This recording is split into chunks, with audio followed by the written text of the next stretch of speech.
Nelson Mandela से लेकर इमरान खान तक हजारों सियासतदान सियासी इंतकाम का शिकार हो चुके हैं। में हुकूमतों को जब किसी भी शख्स से कोई खतरा होता है कि ये शख्स हमारे इक़्तिदार के लिए मसला बन सकता है, तो हुकूमतें हमेशा उस शख्स को कुचलने की कोशिश करती हैं। जेल मेरा ससुराल है और हथकड़ी मेरा देवर है। ज़माने की सितम ज़रीफ़ी देखें, उसी शाहजहां ने मलका नूरजहां को 12 साल तक कैद में रखा। अगर हम तारीख में देखें तो जो भी सियासतदान जेल में गया वो जेल से निकलने के बाद और ज्यादा ताकतवर होकर निकला है। लेकिन पाकिस्तान के अंदर एक मिसाल मौजूद भी है जुल्फ़िकार अली भुट्टो साहब की, तो वो भी बहुत ज्यादा पॉपुलर थे, लेकिन मिलिट्री एस्टेब्लिशमेंट के सामने वो नहीं टिक पाए थे और तीनों बार गैर जमहूरी तरीके से इक़्तिदार से निकाले गए। इस इल्जाम में शाहजहां का जो बेटा था औरंगजेब आलमगीर, उसने शाहजहां को ही कैद कर दिया। औरंगजेब आलमगीर ने ना कभी कोई नमाज छोड़ी थी और ना ही उसने कोई अपना भाई छोड़ा था। बिस्मिल्लाहिर्रहमानिर्रहीम, अस्सलाम वालेकुम। मैं हूं डॉक्टर उमर दराज और आप देख रहे हैं मेरा यूट्यूब चैनल। शेख रशीद साहब ने एक बार साफियों से गुफ्तगू करते हुए कहा था कि जेल मेरा ससुराल है और हथकड़ी मेरा देवर है।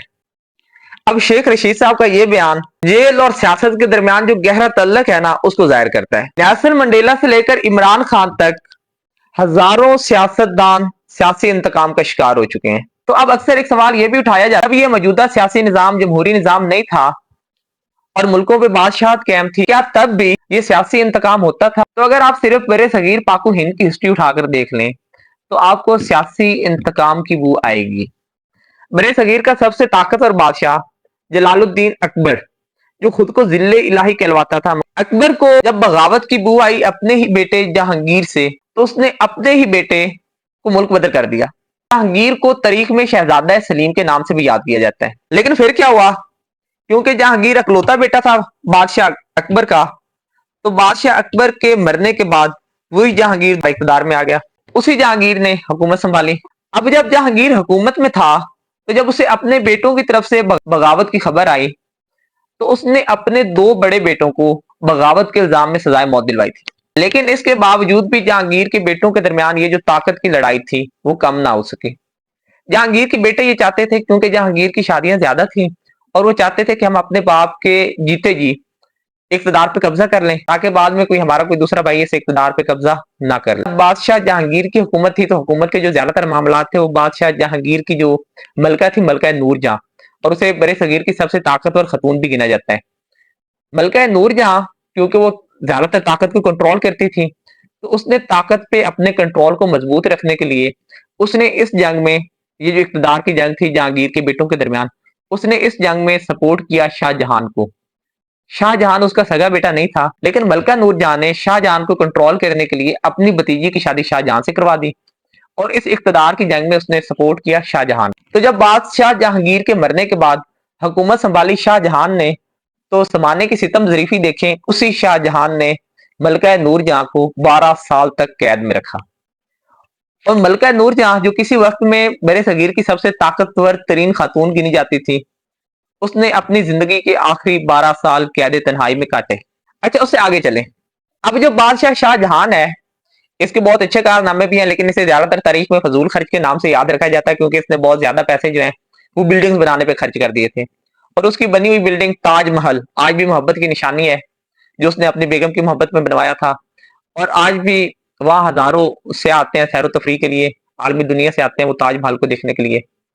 तो लेकिन ये कहा जाता है कि ताजमहल बनाने के बाद जो इंडिया की गवर्नमेंट थी वो दिवाली होने की तरफ जा रही थी। इस इल्जाम में शाहजहां का जो बेटा था औरंगजेब आलमगीर, उसने शाहजहां को ही कैद कर दिया। अब औरंगजेब आलमगीर को तारीख में ज्यादातर मजहबी शख्सियत के तौर पर याद रखा जाता है। औरंगजेब आलमगीर के बारे में जो फिक्रा बहुत ज्यादा मशहूर है, वो ये कहते हैं कि औरंगजेब आलमगीर ने ना कभी कोई नमाज छोड़ी थी और ना ही उसने कोई अपना भाई छोड़ा था।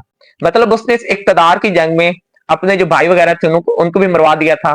और जो उसका सबसे बड़ा मद्दे मुकाबिल था दारा शेखू, औरंगजेब आलमगीर ने दारा शेखू को पागल डिक्लेयर कर दिया था कि ये पागल है, ये ज़हनी तौर पे अब। अच्छा, ये तो वो जंग थी जो मुगल बादशाहों के दरमियान रही अपने इक्तदार के लिए, और ये आगे मजीद चलती रही। आगे चल के मतलब मुगल दौर का जवाल शुरू हो गया और ये जो इक्तदार के लिए जंगे थी मुगलों के दरमियान, ये और ज्यादा शिद्दत इख्तियार करनी। अच्छा, अब ये तो थी बादशाहों की हिस्ट्री।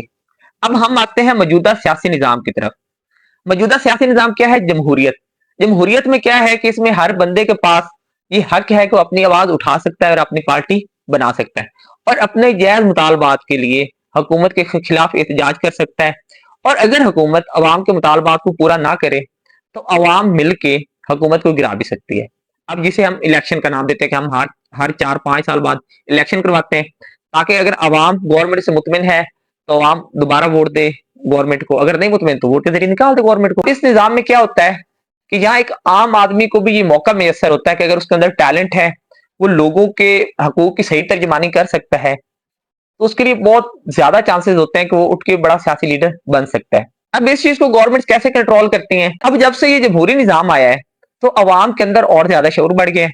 अवाम अपने हकूक के लिए लड़ती है, अवाम हुकूमत से अपने हकूक छीनना चाहती है, वो हुकूमत को मजबूर करती है कि हमें अपने हकूक दिए जाएं। तो इस सूरत हाल में हुकूमतों को जब किसी भी शख्स से कोई खतरा होता है कि ये शख्स हमारे इक़्तिदार के लिए मसला बन सकता है, तो हुकूमतें हमेशा उस शख्स को कुचलने की कोशिश करती हैं। दुनिया के तमाम तर ममालिक में ये सब कुछ होता आ रहा है। हुकूमतें होती हैं वो अपने सियासी मुखालफिन को हमेशा गिराने की कोशिश करती हैं।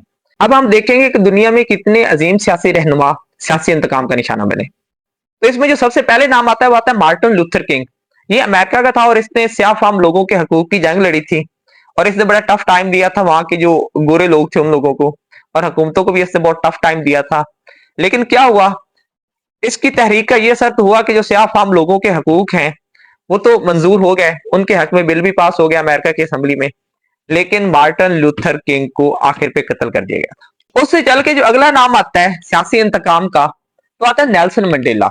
नेल्सन मंडेला को अब भी तारीख में बहुत अहम नाम से याद किया जाता है, क्योंकि ये वो बंदा है जिसने साउथ अफ्रीका के अंदर स्याह फाम लोगों के हकूक का तहफ़्फ़ुज़ करने के लिए गोरों के खिलाफ जंग लड़ी थी। इसे 1962 में पाबंदी से हासिल कर दिया गया था और ये 1989 में जेल से बाहर आया था। लेकिन याद रखें, जब जेल से बाहर आया था तो ये मामला तय करके आया था, मतलब इसने ये तय कर लिया था कि वो अब किसी से भी बदला नहीं लेगा।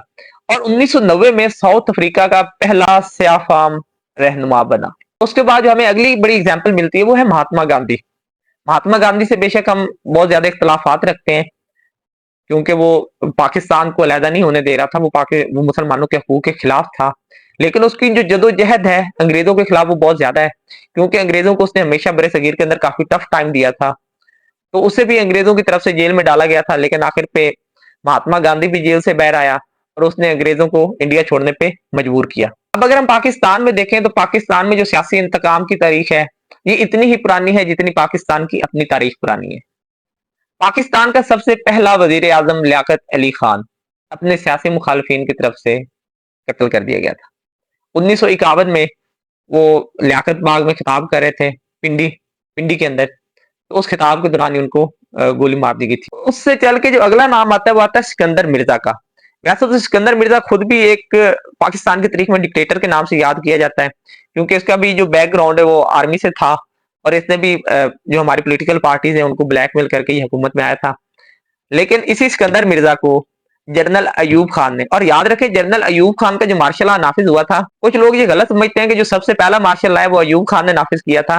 जो सबसे पहला मार्शल लॉ है वो सिकंदर मिर्जा ने नाफिज किया था। लेकिन जमाने की सितम जरीफी देखें, उसी अयूब खान ने 15-20 दिन बाद सिकंदर मिर्जा को जला वतन कर दिया था। उससे आगे चल के देखें तो सियासी इंतकाम का निशाना बने जुल्फकार अली भुट्टो, जिनकी 1977 के अंदर हुकूमत गिराई गई थी 1977 के अंदर। उस वक्त उनकी हुकूमत गिराई थी जियाउल हक साहब ने। उसके बाद उनको पाबंदी से हासिल कर दिया गया और शाही किला के अंदर अभी भी वो सेल मौजूद है जिस सेल के अंदर जुल्फकार अली भुट्टो को कैद रखा गया था।